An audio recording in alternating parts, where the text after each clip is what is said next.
আপনারা কি ক্লান্ত? জাযাকাল্লাহ খায়ের। আমি আপনাদের যে বেশি দূর থেকে এসেছি এবং আপনাদের উস্তাদ শেখ আব্দুর রাজ্জাক বিন ইউসুফের অসুস্থতার কারণে তার আরেকটি প্রোগ্রামে অংশগ্রহণ করে এসেছি। এই জন্য আমার উপস্থিত হতে একটু দেরি হয়েছে। তবে ইনশাআল্লাহ এখনও আলোচনা করার মতো যথেষ্ট সময় আছে। আপনারা ধৈর্য নিয়ে থাকলে আমরা খুব বেশি দীর্ঘ আবার খুব ছোট এরকম নয়, বরং মধ্যম মানের মধ্যবর্তী সময়ের একটি আলোচনা আমরা আপনাদের সামনে তুলে ধরব আপনাদের ধৈর্যচ্যুতি হওয়ার আগেই। সেক্ষেত্রে আমি সকলকে উদাত্ত আহ্বান জানাবো, আমরা যেভাবে বসে আছি খুব সুন্দর পরিবেশ রক্ষা করে সেভাবেই আমরা থাকার চেষ্টা করি অনুষ্ঠানের শেষ পর্যন্ত, বলি ইনশাআল্লাহ।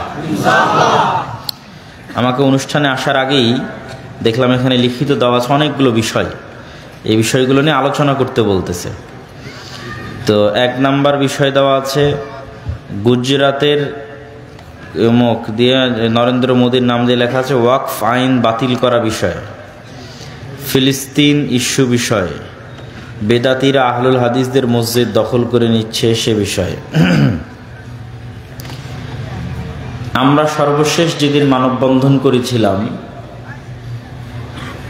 ঢাকাতেও এবং রাজশাহীতেও, সেই মানববন্ধনের বিষয় ছিল ফিলিস্তিনে হামলার প্রতিবাদ। তবে বক্তব্যটা যদি কেউ শুনে থাকেন তাহলে দেখবেন আমি বক্তব্যকে 2 জায়গাতেই বক্তব্যকে 2 ভাগে ভাগ করা আছে। এক অংশে বলা আছে ফিলিস্তিনের কথা, আর এক অংশে বলা আছে ভারতের কথা। এবং শুধু ওয়াকফ আইন নয়, ভারতে এখন মুসলমানদের সাথে কি কি সমস্যা চলতেছে তার প্রত্যেকটা 1 লাইন করে হলো এই বক্তব্যে টাচ করা আছে। এবং এই মাসের যে সম্পাদকীয় মাসিক আল ইতিসামে আসতেছে, নতুন যে মাসের পত্রিকা আপনারা পাবেন, আমি জানি না নতুন মাসের পত্রিকা গাড়িতে আছে কিনা, এই নতুন মাসের পত্রিকার হেডিং সম্পাদকীয়তেও আছে ফিলিস্তিন, ভারত, ইসরায়েল এবং ভারতের মুসলমানেরা কি কি সমস্যা বর্তমানে ফেস করছে তা তুলে ধরা আছে। তো এই বিষয়গুলোর সাথে যারা মোটামুটি সম্পৃক্ত থাকেন, শুধু একদিনের বক্তব্য তো আর প্রতি বছর কয় দিন থাকে, 365 দিন থাকে, প্রতিদিনই তো সম্মেলন করা সম্ভব নয়, কয় জায়গায় যাবেন। কিন্তু একটা পত্রিকায় যখন আমরা একটা লেখা লিখে দিচ্ছি, আপনি প্রতি মাসে সেটা নিচ্ছেন, তখন আমি বক্তব্যে যেটা বলবো এটা ওখানে লেখাই আছে। তাহলে এখন এই মুহূর্তে ধরেন আমি বাংলাদেশের চাঁপাইনবাবগঞ্জের মনাকষা বাদ দিলে আর বাকি 63 জেলায় যেতে পারছি না। তাহলে 63 জেলার মানুষের এই কথাটা শুনবে কিভাবে? হয় অনলাইনে আমাদের আল ইতিসাম টিভি সাবস্ক্রাইব করে থাকলে সেখানে আমাদের বক্তব্যটা পাবে, অথবা আমাদের মাসিক আল ইতিসাম পত্রিকা নিয়মিত নিয়ে থাকলে সেখানে সম্পাদকীয়তে লেখা পাবে। তো এই জন্য আপনাদের এখানে আসি অথবা না আসি, আমাদের লেখনীকে আপনাদের মূল্যায়ন করতে হবে। তাহলে এখানে যা যা পয়েন্ট উত্থাপন করা হয়েছে তার সবগুলো বিস্তারিত আলোচনা করা আছে। তো তারপরেও যেহেতু এখানে লিখিত আছে সেহেতু 2-1টা পয়েন্ট করে আমি বলি। প্রথম পয়েন্ট হচ্ছে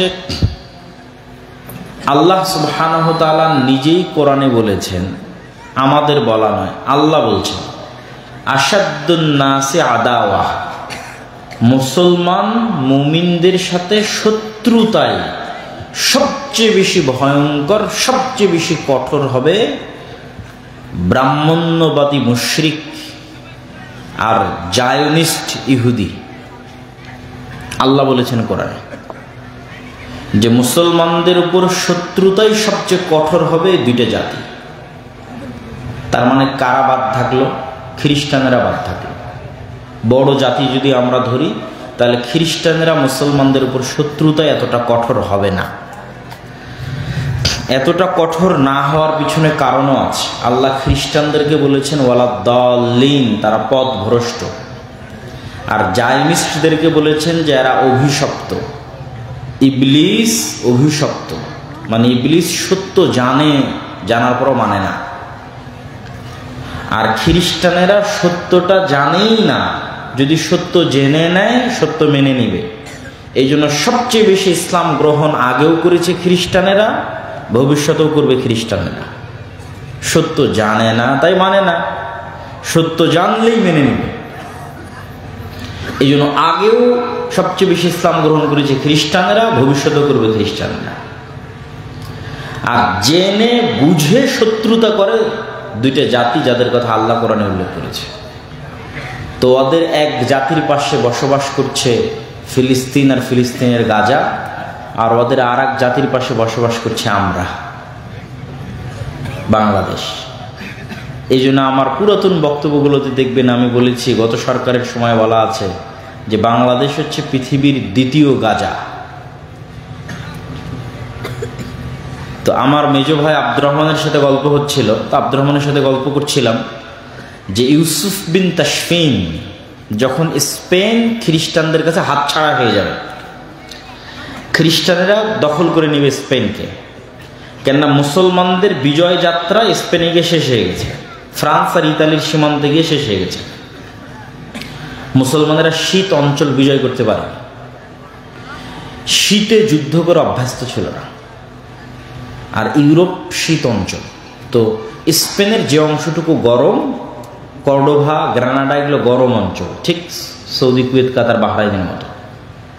আবার যেই সীমান্তটা ফ্রান্সের সাথে লাগোয়া, ওখান থেকে শীত শুরু, প্রচণ্ড বরফের কারণে যুদ্ধে পরাজয় হয়। ওই সমস্ত বরফ আচ্ছাদিত অঞ্চলে যুদ্ধে মুসলিম মুজাহিদরা অভ্যস্ত ছিল না। তো জাস্ট ইউরোপের পেটের মধ্যে একটা দেশ, তার নাম স্পেন, এটা হারাতই মুসলমানেরা। ভৌগোলিকভাবে হারানোটা স্বাভাবিক, কিন্তু ইউসুফ বিন তাশফিনের মতো মহান মুজাহিদ আফ্রিকা থেকে স্পেনে গিয়ে স্পেনের হারানোটা আরও 300 বছর লেট করে দিয়েছে। তার বিজয় অভিযানের কারণে যে সময় হারানোর কথা ছিল সে সময় না হারিয়ে আরো 300 বছর পর হারিয়েছে। তো এইরকম একই ঘটনা কিন্তু ভারত উপমহাদেশেও ঘটেছে। যখন মুঘল সাম্রাজ্যের পতন হয় এখনই ধ্বংস হয়ে যাবে, নিভে যাবে, তখন মুঘলেরা চিঠি লিখেছে আফগানদের কাছে যে আমরা তো শেষ হয়ে গেলাম, মারাঠারা আমাদের ধ্বংস করে দিল, আমাদের সেই শান শৌকত, জৌলস, জেহাদি জাজবা কিছু নাই, তোমরা আসো একটু বাঁচাও। তখন আহমদ শাহ আবদালি আফগান থেকে এসেছিল মুঘলদেরকে বাঁচাতে, এবং আহমদ শাহ আবদালি মারাঠাদেরকে পরাজিত করে দিল্লি নতুন করে বিজয় করে মুঘলদের সাম্রাজ্য আরও 100-150 বছর বাড়িয়ে দিয়েছে। 1857-তে মুঘলদের ফাইনাল পতন হয়। তো বাংলাদেশের ভৌগোলিক অবস্থান এমন, আমি আমার মেজো ভাই আব্দুর রহমানের সাথে গল্প করছিলাম যে বাংলাদেশের মুসলমানেরা যদি তাদের ঈমান, আকীদা এবং আমলের উপর চর্চা না বাড়ায়, তাহলে একদিন এই ভূখণ্ড তারা হারাবেই। ভৌগোলিকভাবে এমন জায়গায় দাঁড়িয়ে আছে যে এটাকে গাজা হতেই হবে। হয়তো 24-এর ছাত্র আন্দোলন, ছাত্র গণ অভ্যুত্থান এবং বর্তমান সরকার, তাদের কারণে হয়তো হারানোটা 20 বছর পিছিয়ে গেছে, হয়তো আর 50 বছর পিছিয়ে গেছে, কিন্তু এরকম সুযোগ বারবার আসবে না। তাহলে এই সুযোগে কি করতে হবে? ঈমান, আমল, আকীদা, তাকওয়া, পরহেজগারিতা, আল্লাহ ভরসা, এগুলোর চর্চা বাড়াতে হবে। না হলে আমাদের ভৌগোলিক অবস্থান বলছে আমরা অনিরাপদ। তো আলোচনা শুরু করেছিলাম কি, আল্লাহই তো বলে দিয়েছে আমাদের সাথে শত্রুতা করবে কারা বেশি। একদল বসবাস করছে ফিলিস্তিনের পাশে, আর একদল বসবাস করছে আমাদের পাশে, তাহলে এটা আল্লাহ বলেছে তারা আমাদের প্রতি শত্রুতা করবে। কারণ কি এই শত্রুতার মূল কারণ হচ্ছে সুপারিয়রিটি থিওরি।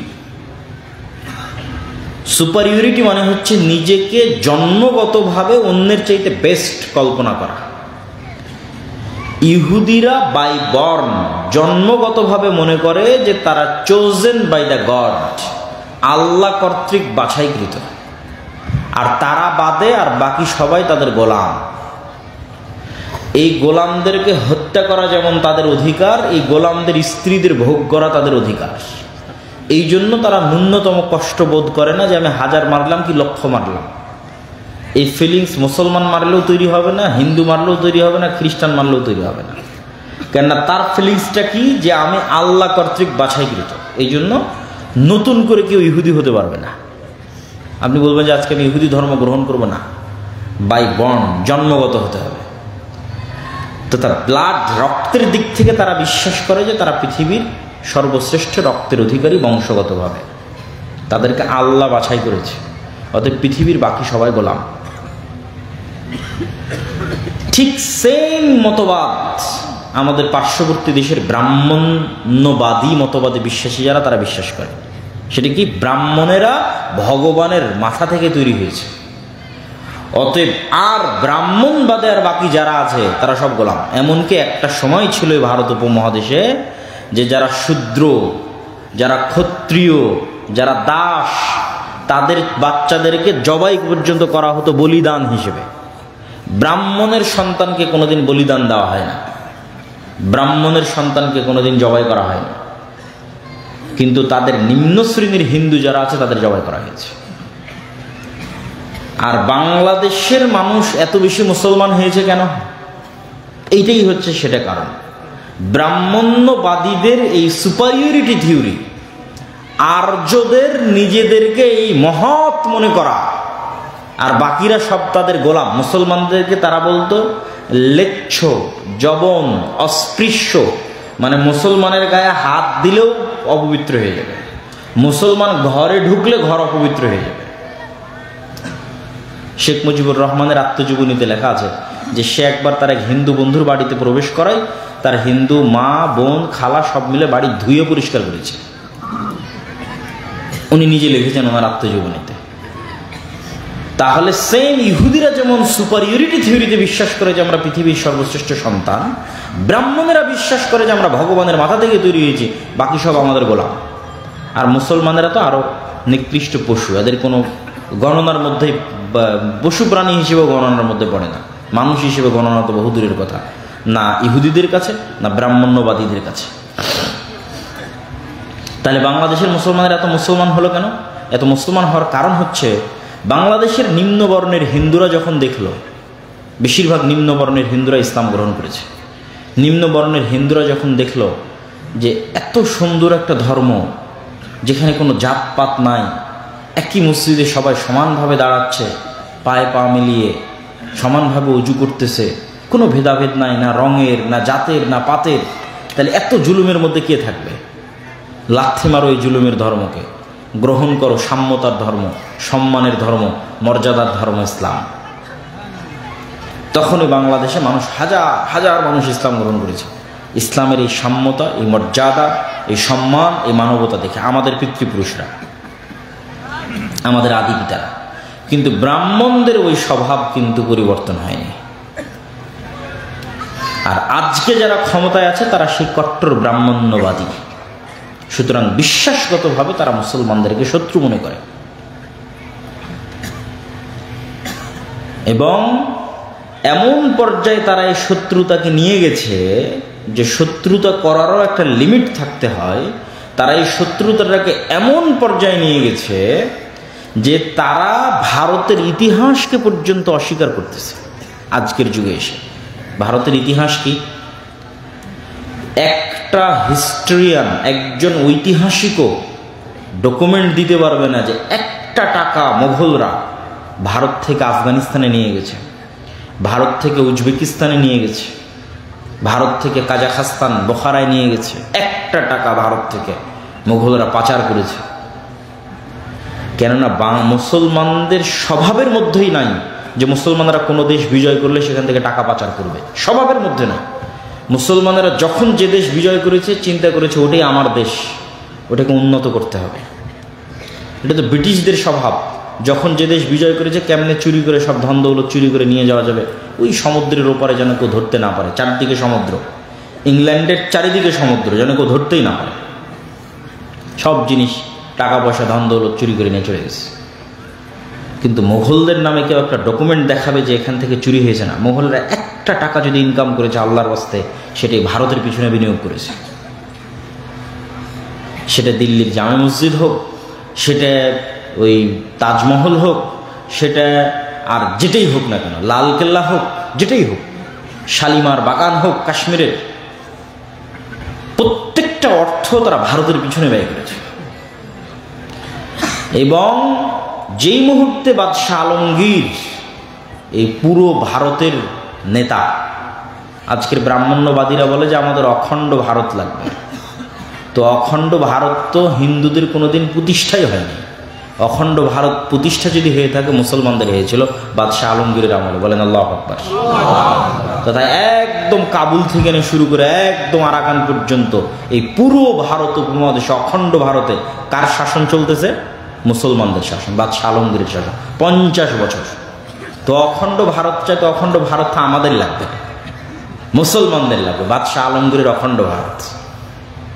আমরাও অখণ্ড ভারত থিওরিতে একমত, তবে সে অখণ্ড ভারত কাদের হবে? মুসলমানদের অখণ্ড ভারত, বাদশাহ আলমগীরের অখণ্ড ভারত। তো বাদশাহ আলমগীরের সময়ে গোটা পৃথিবীর জিডিপির 25 থেকে 30% জিডিপির মালিক ছিল ভারত, গোটা পৃথিবীর জিডিপির। আর ব্রিটিশরা যখন চলে যায় তখন গোটা পৃথিবীর জিডিপির 5%-এরও মালিক ভারত নয়। তাহলে বাদশাহ আলমগীর থেকে ব্রিটিশ কোন সময় ভারত বেশি ধনী ছিল? বাদশাহ আলমগীরের সময় ভারত বেশি ধনী ছিল। গোটা ভারতে ন্যায় নিষ্ঠা প্রতিষ্ঠা ছিল, কোনো হিন্দুর উপর তার ধর্মের কারণে জুলুম করা হয়নি, কোনো হিন্দুর উপর তার ধর্মের কারণে তার মন্দিরে আঘাত করা হয়নি। যে ধর্মের কারণে যেটা হিন্দুদের মন্দির ভাঙ্গো, এই কারণে একটা মন্দিরও ভাঙ্গা হয়নি। জোরপূর্বক কাউকে বলা হয়নি যে আসে ইসলাম গ্রহণ করো। ভারতের স্বর্ণযুগ ছিল বাদশাহ আলমগীরের সময়। আর আজকে তারা বলতেছে যে বাদশাহ আলমগীর আমাদের শত্রু, আজকে তারা বলতেছে মোগলরা আমাদের শত্রু। তো মোগলরা যদি তোমাদের শত্রু হয়, বাদশাহ আলমগীর যদি তোমাদের শত্রু হয়, তাহলে ব্রিটিশরা তোমাদের বন্ধু। তাহলে তোমরা কিসের আজাদী আন্দোলন করেছো ভারতে? এত যে বলো 1947-এর স্বাধীনতা, যদি শত্রুই হয় মোগলরা, তাহলে স্বাধীনতা কার থেকে নিয়েছো? সম্মানিত উপস্থিতি, ইতিহাস কেমনভাবে বিকৃত করা হয়েছে। বিদ্বেষ অন্তরের মধ্যে ঢুকতে ঢুকতে এই পর্যায়ে বিদ্বেষ গেছে, যখন আন্দোলন হচ্ছে বাদশাহ আলমগীরকে তার কবর থেকে তুলে তার কবর মহারাষ্ট্র থেকে বের করে দিতে হবে, আওরঙ্গাবাদ থেকে বের করে দিতে হবে। অথচ সে এত মহান শাসক ছিল যে কোরআন লেখে সেটা বিক্রি করে এবং হাতে টুপি সেলাই করে সেটা বিক্রি করে নিজের সংসার চালাতেন। একদিনের জন্য 1 টাকাও ভারতের কোষাগার থেকে গ্রহণ করেনি বাদশাহ আলমগীর। এবং তাদের বাপদাদারা সবাই বড় বড় মাজার তৈরি করেছে, তাজমহল, আরো বড় বড় মাকবারায় হুমায়ুন, বাবরের মাকবারা, হুমায়ুনের মাকবারা। বাদশাহ আলমগীর ওসিয়ত লিখে গেছে যে আমার যেখানে কবর হবে সেখানে উপরে কোনো ছাদ থাকবে না, সম্পূর্ণ মাটি বরাবর কবর হবে, মানুষ যেন চিনতেই না পারে যে এটা বাদশাহ আলমগীরের কবর, উপরে কোনো ছাদ থাকবে না। খুবই আল্লাহওয়ালা পরহেজগার মানুষ ছিলেন। এখন বলতেছে তার লাশ যেন কবর থেকে বের করা হয়। তো এই হলো পিছনের হিস্ট্রি এবং কারণ বিদ্বেষের। এবং বিদ্বেষটা অযৌক্তিক, এবং বিদ্বেষটা অগ্রহণযোগ্য, এবং বিদ্বেষটা মিথ্যার উপর প্রতিষ্ঠিত। আর এই বিদ্বেষ দিন দিন আরও বাড়ছে। কিন্তু এটাও আশ্চর্যের বিষয় নয়। আশ্চর্যের বিষয় হচ্ছে ভারত 47-এ প্রতিষ্ঠা হয়েছে সেকুলারিজমের উপর, বাংলাদেশ আর পাকিস্তান 47-এ প্রতিষ্ঠা হয়েছে ধর্মের উপর, আর ভারত প্রতিষ্ঠা হয়েছে সেকুলারিজমের উপর। আজ 70-75 বছর পরে সেই ভারত ফিরে গেল ধর্মে, কট্টর ডানপন্থী হিন্দুত্ববাদীতে ফিরে গেল। আর ভারত, এই পাকিস্তান আর বাংলাদেশ ফিরে গেল এটা দেখাতে যে আমরা কত বড় সেকুলার। দেখো, আমাদের চেয়ে বড় সেকুলার আর দুনিয়াতে কেউ নাই। আর সেকুলার দেখানোর পাল্লা পাকিস্তান আর বাংলাদেশ এবং এরকম দেশের এত বেশি হলো, আর ভারত এত কট্টর হওয়ার পরও ভারতের মাটিতে বিদেশের গোয়েন্দা এসে বলে যে বাংলাদেশের সংখ্যালঘুদের নিরাপত্তা দিতে হবে। বাংলাদেশে কোনো ঘটনাই ঘটেনি সংখ্যালঘুদের। আমরা জানি না যে বাংলাদেশের ইতিহাসে কোনো মুসলমান কোনো মন্দিরকে ভেঙে সেখানে মসজিদ তৈরি করেছে। একটা উদাহরণ যে বাংলাদেশের ইতিহাসে বা পাকিস্তানের ইতিহাসে কোথাও একটা মন্দির ভেঙে সেখানে মসজিদ তৈরি করা হয়েছে, কোথাও কোনো হিন্দুকে গণপিটুনিতে হত্যা করা হয়েছে না। এর বিপরীতে অহরহ ঘটতেছে ভারতে। মসজিদ ভাঙ্গো, এটা নাকি আগে মন্দির ছিল, সব মসজিদই নাকি আগে মন্দির ছিল, এই জন্য সব মসজিদ ভেঙে মন্দির তৈরি করা। আর যে কোনো মুসলমান যদি শুধু বোঝা যায় যে হ্যাঁ তার কাছে গরুর গোস্ত আছে বা ছিল বা ফ্রিজে আছে, ওকে ধরে হত্যা করো, অথবা হোলি খেলায় অংশগ্রহণ করেনি তাকে হত্যা করো। অহরহ প্রতিদিন ঘটতেছে। তাহলে সংখ্যালঘু নির্যাতন কোথায় হচ্ছে? ভারতে হচ্ছে। এবং দেখেন যে আমরা যতই ডক্টর ইউনূস সরকারের প্রশংসা করি, তারপরেও এটা বাংলাদেশের সেকুলারিজম এবং নতজানু নীতির প্রমাণ। হ্যাঁ, বাংলাদেশের সরকার বাংলাদেশের চাহিদার কথা বলেছে, বাংলাদেশের স্বার্থের কথা বলেছে। আর নরেন্দ্র মোদী ফেসবুকে পোস্ট দিয়েছে যে আমি ডক্টর ইউনূসকে বাংলাদেশে অবস্থানরত হিন্দুদের নিরাপত্তার বিষয়ে আমার কনসার্ন জানিয়েছি।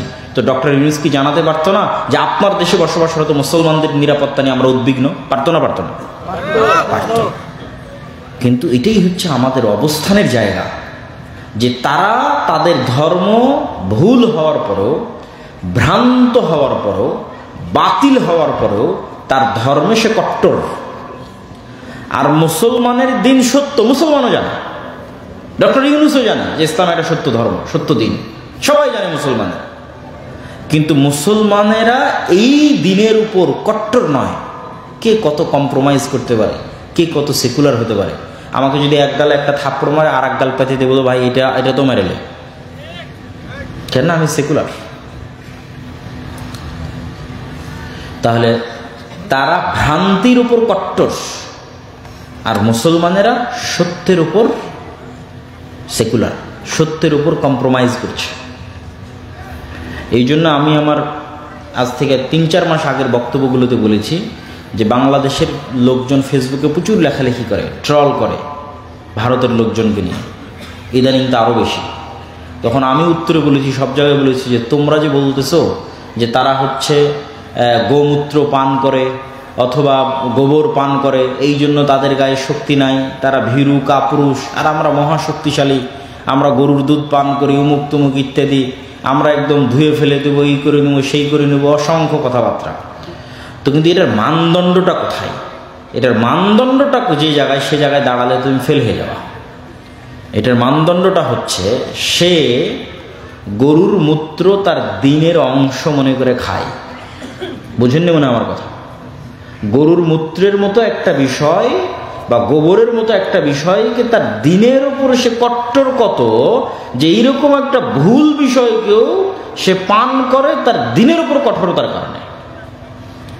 তাহলে ও সাহসী। আর তুমি যদি সাহসী হও, তুমি তো দাড়ি রাখতে ভয় পেয়েছো, তুমি তো টাকনোর উপর কাপড় তুলতে ভয় পেয়েছো। কে কোথায় জঙ্গি বলে দিবে, কে সন্ত্রাসী বলে দিবে। বিদেশে যাবে, আমেরিকা যাবে, ইংল্যান্ডে যাবে, দাড়িটি কাটো, কাটে পাসপোর্টের জন্য দাঁড়াও, মাথা থেকে টুপিটি সরাও, সেটা পাসপোর্টের জন্য দাঁড়াও। তো তুমি তো আগেই তোমার ধর্মকে বিক্রি করে দিয়েছো। তাহলে সাহসী কে? ও ভ্রান্তের উপর হতে পারে, কিন্তু ভ্রান্তের উপর কঠোরতা প্রমাণ করে যে ও প্রকৃত সাহসী। তোমার দিন সত্য হতে পারে, কিন্তু তোমার দিন সত্য হওয়ার পরও তোমার দুর্বলতা প্রমাণ করে তোমরা ভীরু কাপুরুষ। তাহলে এই জিনিসগুলোর সমাধান হচ্ছে, এই জন্য আমি বলেছি যে সারা পৃথিবী ডানপন্থী কঠোরতার দিকে যাচ্ছে। একমাত্র মুসলমানেরাই পাগল যে তারা সবসময় সেকুলারিজমের কথা বলতেছে। ডানপন্থী কঠোরতা বলতে ইসরায়েল ডানপন্থী কট্টর, মানে নিজ ধর্মে কট্টর। ভারত ডানপন্থী কট্টর, ধর্মের নামে ক্ষমতায় গেছে, ব্রাহ্মণ্যবাদী। তো এরা যদি ধর্মের নামে ক্ষমতায় গিয়ে সন্ত্রাসী না হয়, তো মুসলমান ধর্মের নামে ক্ষমতায় গিয়ে কেন সন্ত্রাসী হবে? কোন যুক্তিতে? আমেরিকাও ডানপন্থার দিকে আগাচ্ছে। আমেরিকার মাটিতে পরিবার বিরোধী যত আইন ছিল সব বাতিল করে দিচ্ছে ট্রাম্প। বাইবেল স্কুলগুলোতে অধ্যয়ন চালু করতেছে। এটা একদিক থেকে ভালো, কিন্তু আমি যেটা নিতে বলতেছি সেটা হচ্ছে যে তাই কট্টর ডানপন্থী ধর্মের দিকে আগাচ্ছে। আর আমরা একমাত্র মুসলমান, কত ধর্ম থেকে দূরে থাকা যায়। তাহলে আমার দাবির সাথে না আল্লাহ একমত হবে, না আমার দাবির সাথে পৃথিবী একমত হবে। 2 নম্বর যে বিষয় এখানে উল্লেখ করা আছে, ফিলিস্তিন। ফিলিস্তিনকে আমরা ফিলিস্তিন বলছি, কিন্তু কোরআন এবং হাদিসে সেটাকে বলা হয়েছে শাম, মানে সিরিয়া। আজকের ইসরায়েলও সিরিয়া, আজকের ফিলিস্তিনও সিরিয়া, আজকের লেবাননও সিরিয়া, আজকের জর্ডানও সিরিয়া, আজকের সিরিয়াও সিরিয়া। এই যে 1947-এ ব্রিটিশরা যেমন এই পাকিস্তান আর বাংলাদেশকে ভাগ করে হিন্দুদের জন্য একটা বড় দেশ তৈরি করে দিয়েছে, এই ব্রিটিশরাই ওই আরবের সিরিয়াকে ভাঙ্গে টুকরা টুকরা করে ওর মধ্যে ইসরায়েলদের জন্য দেশ তৈরি করে দিয়েছে 1 বছর আগে পরে। আমাদের বিশাল অখণ্ড ভারত, মুসলমানদের অখণ্ড ভারতকে ভাঙ্গে হিন্দুত্ববাদীদের জন্য একটা ভারত তৈরি করে দিয়েছে 47-এ, আর মুসলমানদের বিশাল অখণ্ড মধ্যপ্রাচ্য আরব ভূখণ্ডকে ভেঙে 1948-এ ইহুদিদের জন্য তৈরি করে দিয়েছে ইসরায়েল। 1 বছরের ডিফারেন্স। সবগুলো শাম, সবগুলো সিরিয়া। এই জন্য প্রথমে মাথায় রাখতে হবে শাম, দ্বিতীয়ত মাথায় রাখতে হবে মসজিদে আকসা ও তার পার্শ্ববর্তী অঞ্চল। মসজিদে আকসা এবং তার পার্শ্ববর্তী অঞ্চলকে আল্লাহ কোরআনে 2 বার বলেছে বরকতময়, আর 2 বার বলেছে পবিত্র ভূমি। একবার আল্লাহ সুবহানাহু ওয়া তাআলা বলছে সুবহানাল্লাযী আসরা বিআবদিহি লাইলাম মিনাল মাসজিদিল হারামি ইলাল মাসজিদিল আকসা আল্লাযী বারাকনা হাওলা। মহাপবিত্র সেই সত্তা যে তার বান্দা মুহাম্মদ সাল্লাল্লাহু আলাইহি সাল্লামকে রাতের বেলা মক্কার মসজিদে হারাম থেকে দূরবর্তী মসজিদে আকসায় সফর করিয়েছে, সেই দূরবর্তী মসজিদ যার চারিদিক আল্লাহ বরকত দিয়ে ঘিরে দিয়েছে। বলেন আল্লাহু আকবার। কোরআনের আয়াতের অনুবাদ আল্লাযী বারাকনা হাওলা, যে মসজিদ আকসার চারিদিকে আমরা বরকত দিয়ে ঘিরে দিয়েছি। 2 নম্বর আয়াত ওয়া নাজ্জাইনাহু ওয়া লুতান ইলাল আরজিল্লাতি বারাকনা ফিহা লিল আলামিন। আমি আল্লাহ ইব্রাহিমকে আশ্রয় দিয়েছি, লুতকে আশ্রয় দিয়েছি পৃথিবীর ওই মাটিতে, যেই মাটিতে আমি বরকত রেখেছি সারা পৃথিবীর মানুষের জন্য। বলেন আল্লাহু আকবার। কোরআনের আয়াতের অনুবাদ করতেছি। আল্লাহ বলছেন আমি ইব্রাহিমকে আশ্রয় দিয়েছি আর লুতকে আশ্রয় দিয়েছি ওই মাটিতে। ইব্রাহিমকে কিভাবে? ইরাক থেকে যখন তার বাপ বের করে দিলেন তখন। লুতকে কিভাবে? লুতের সম্প্রদায়ের শহর আল্লাহ উল্টিয়ে দিয়ে যখন ধ্বংস করে দিলেন তখন লুত আলাইহিস সালাম সহ ঈমানদাররা পালিয়ে যেখানে আশ্রয় নিয়েছিল। আর ইব্রাহিম আলাইহিস সালাম ইরাক থেকে বাপের বাড়ি থেকে পালিয়ে যেখানে আশ্রয় নিয়েছিল। তাহলে ইব্রাহিম পালিয়ে আশ্রয় নিলেন, লুত পালিয়ে আশ্রয় নিলেন যেই জায়গা, সেই জায়গাকে আল্লাহ বলছে সারা পৃথিবীর মানুষের জন্য বরকতময়। সেটা হচ্ছে মসজিদ আকসা এবং তার পার্শ্ববর্তী, সেটাই জেরুজালেম, সেটাই শাম। এই জন্য মোহাম্মদ সাল্লাল্লাহু আলাইহি ওয়াসাল্লামের দারুল হিজরা মদিনা। মোহাম্মদ সাল্লাল্লাহু আলাইহি ওয়াসাল্লাম মক্কা থেকে হিজরত করেছে মদিনা, আর মোহাম্মদ সাল্লাল্লাহু আলাইহি ওয়াসাল্লামের পিতা ইব্রাহিম আলাইহিস সালাম হিজরত করেছে ইরাক থেকে শাম। এই জন্য দিন 2 জায়গাতে কিয়ামত পর্যন্ত থাকবে। একটা মোহাম্মদ সাল্লাল্লাহু আলাইহি ওয়াসাল্লামের হিজরত স্থল মদিনায় কিয়ামত পর্যন্ত দিন থাকবে, আর একটা পিতা ইব্রাহিম আলাইহিস সালামের হিজরত স্থল শামে কিয়ামত পর্যন্ত দিন থাকবে। হকপন্থীরা থাকবে শামে। এই জেরুজালেমের মাটিতে অসংখ্য নবী এসেছে। ইব্রাহিম আলাইহিস সালামের 2 সন্তান, বানু ইসরাইল, বানু ইসমাইল। বানু ইসমাইলের বংশে মোহাম্মদ সাল্লাল্লাহু আলাইহি ওয়াসাল্লাম, আমরা বানু ইসমাইল। আর বানু ইসরাইলের বংশে একদম ইব্রাহিম আলাইহিস সালাম থেকে শুরু করে ইসহাক, ইয়াকুব, ইউসুফ, মুসা, ঈসা, হারুন, দাউদ, সুলাইমান, জাকারিয়া, অসংখ্য নবী, যার বেশিরভাগ নবী জেরুজালেম এবং তার আশেপাশে, মসজিদ আকসা এবং তার আশেপাশে। যেমন 2-4টা নবীর কথা তো আপনারা খুব ভালো করেই জানেন। দাউদ আর সুলাইমান আলাইহিস সালাম সারা পৃথিবীতে যে রাজত্ব প্রতিষ্ঠা করেছিল, ওই রাজত্বের হেডকোয়ার্টার রাজধানী ছিল মসজিদ আকসা, জেরুজালেম। আর আরেকটা খুব ভালো করেই জানেন যে মারিয়াম আলাইহিস সালাতু ওয়াস সালামের মা, ওয়াইজ ক্বালাত ইমরাতু ইমরান রাব্বি ইন্নী নাযারতু লাকা মা ফি বাতনি মুহাররান ফাতাকাব্বাল মিন্নি। আল্লাহ আমার পেটে সন্তান, ইমরানের স্ত্রী বলছে, সন্তানকে তোমার রাস্তায় ওয়াকফ করে দিয়েছি। ফালাম্মা ওয়াদাআতহা ক্বালাত রাব্বি ইন্নী ওয়াদাতুহা উনসা ওয়াল্লাহু আ'লামু বিমা ওয়াদাআত। যখন সন্তান প্রসব হলো বলছে আল্লাহ তো মেয়ে সন্তান হয়েছে। আল্লাহ বলছে আরে আমি তো আগে থেকেই জানি মেয়ে সন্তান হবে। ওয়ালাইসা যাকারু কাল উনসা, আর সব মেয়ে সব ছেলের মতো নয়, সব ছেলে সব মেয়ের মতো নয়। সে মেয়ের নাম মারিয়াম। তিনি যেই মসজিদের খেদমত করতেন সেই মসজিদের নাম মসজিদ আকসা। যেই মসজিদের মেহরাবের বর্ণনা আল্লাহ বলছে যে কুল্লামা দাখালা আলাইহা জাকারিয়াল মেহরাব ওয়াজাদা ইনদাহা রিজকা। যখনই জাকারিয়া মেহরাবে প্রবেশ করতো মারিয়ামের দেখতো অসময়ের ফল। ক্বালা ইয়া মারিয়াম আন্না লাকা হাযা ক্বালাত হিয়া মিন ইনদিল্লাহ। জাকারিয়া বলে মারিয়াম এই অসময়ের ফল কোথায় থেকে আসে? মারিয়াম বলে আল্লাহর পক্ষ থেকে আসে। ইন্নাল্লাহা ইয়ারযুকু মান ইয়াশা বিগাইরি হিসাব। আল্লাহ যাকে ইচ্ছা তাকে বেহিসাব রিজিক দান করতে পারে। তাহলে 1 নাম্বার কি ধারাবাহিকভাবে যে মারিয়াম এই মসজিদের খাদেম। 2 নাম্বার কি আজকের পৃথিবীতে যেই ধর্মের অনুসারী সবচেয়ে বেশি, কাগজে কলমে, বাস্তবে নয়, বাস্তবে একজনও খ্রিস্টান নয়, কাগজে কলমে নামকাও আসতে খ্রিস্টানের সংখ্যা বর্তমান পৃথিবীতে সবচেয়ে বেশি, মুসলমানদের চেয়েও বেশি। তাহলে খ্রিস্টান ধর্মের যিনি নবী ঈসা আলাইহিস সালাম তথা মারিয়ামের সন্তান, তার জন্মই জেরুজালেমে। মসজিদ আকসা থেকে দূরবর্তী অঞ্চলে উনি তার সন্তানকে প্রসব দিয়ে যখন সন্তানকে কোলে নিয়ে লোকালয়ে ফিরে আসছেন, আল্লাহ কোরআনে বলছে মা কানা আবুকা ইমরা আসাউইন ওমা কানাত উম্মুকে বাগিয়া, মারিয়াম তোমার বাপ তো খারাপ মানুষ ছিল না, তোমার মা তো ব্যভিচারী ছিল না, তুমি তো অবিবাহিতা, মেয়ে সন্তান কোথায় থেকে আসলো? ফাশারাত ইলাই, মারিয়াম বাচ্চার দিকে ইশারা করে বলছে আল্লাহ শিখিয়ে দিয়েছে কথা বলবা না, মুখ বন্ধ রাখবা, ইশারা করবা বাচ্চার দিকে ইশারা করছে। তখন ওরা বলছে কাইফা নাতাকাল্লামু মান কানা ফিল মাহদি সাবিয়া, তুমি কি মজাক করো নাকি? ওই বাচ্চার সাথে কিভাবে কথা বলবো যে বাচ্চা এখন মায়ের কোলে আছে, দুধ পান করতেছে, এই বাচ্চা তো কথা বলতে পারবে না। তখন ঈসা আলাইহিস সালাম মায়ের কোল থেকে বলে উঠছে ইন্নী আব্দুল্লাহ আতানিয়াল কিতাব ওয়া জাআলানি নাবিয়্যা, আমি আল্লাহর বান্দা, আল্লাহ আমাকে কিতাব দিয়েছে, আল্লাহ আমাকে নবী করেছে। ওয়া আওসানি বিস সালাতি ওয়াজ যাকাতি মা দুমতু হাইয়া, আর আল্লাহ আমাকে আদেশ দিয়েছে যতদিন বেঁচে থাকবো ততদিন যেন সালাত আর যাকাত বাদ না যায়। আল্লাহু আকবার। মায়ের কোলে ছোট্ট বাচ্চা কথা বলতেছে, তখন বলতেছে সালাত যাকাত বাদ দেওয়া যাবে না। প্রথম কথার মধ্যেই আছে যে আল্লাহ আমাকে আদেশ দিয়েছে যে সালাত আর যাকাত যেন বাদ না যায়। তাহলে এই জেরুজালেমের সাথে নবীদের ইতিহাস জড়িত। এবং এখানে আরেকটা সূক্ষ্ম জিনিস আপনাদের মনে রাখতে হবে, ইউরোপ এবং আমেরিকার মানুষেরা চামড়ার অহংকার করে যে আমাদের চামড়া সাদা চামড়া, আফ্রিকান নিগ্রোরা তো একদম কালো, এই জন্য ওদেরকে গোলাম বানিয়ে রাখে, আর এশিয়ারা যেহেতু শ্যামা সাদা অথবা শ্যামা মেটে, এদেরকেও একটু ডিসকোয়ালিফাই মানে ভিন্ন দৃষ্টি দেখে। এই রেসিজমটা আগে অনেক বেশি ছিল, এখন একটু কমেছে, কিন্তু অন্তরের মধ্যে আছে। তো এই জায়গায় দুটো সূক্ষ্ম জিনিস মনে রাখতে হবে। এক, তাদের চামড়া সাদা হলেও, ইউরোপ আমেরিকার মানুষের চামড়া সাদা হলেও, তারা যেই নবীকে নবী হিসেবে মানে ওই নবী ইব্রাহিমের সন্তান, এবং তার গায়ের চামড়া তাদের মতো নয়, কেননা তিনি এশিয়ান। তার গায়ের চামড়া মুহাম্মদ সাল্লাল্লাহু আলাইহি ওয়াসাল্লামের মতো, তার গায়ের চামড়া আমাদের মতো। এক নাম্বার মনে রাখার বিষয়। দুই নাম্বার মনে রাখার বিষয় কি, আজকের ইহুদিরা যদি বলে যে হ্যাঁ আমরা ভাই বোন, ইসহাক, ইয়াকুব, ইউসুফ, তাদের 12 ভাই, তাদের সন্তান, তো ওদেরও গায়ের চামড়া সাদা হবে না, ইউরোপিয়ান আমেরিকানদের গায়ের চামড়ার মতো হবে না। যদি ভাই বোন ওদের সন্তান হয়, তাদের গায়ের চামড়া হবে মুসলমানদের মতো, কেননা এশিয়ানদের মতো, আরবদের মতো, ইউরোপিয়ান আমেরিকানদের মতো না। সুতরাং তাদের এই দাবির মধ্যে অবশ্যই কোনো ধোঁকা বা সঠতা আছে। সম্মানিত উপস্থিতি, কি বলছিলাম? ফিলিস্তিন ইস্যু।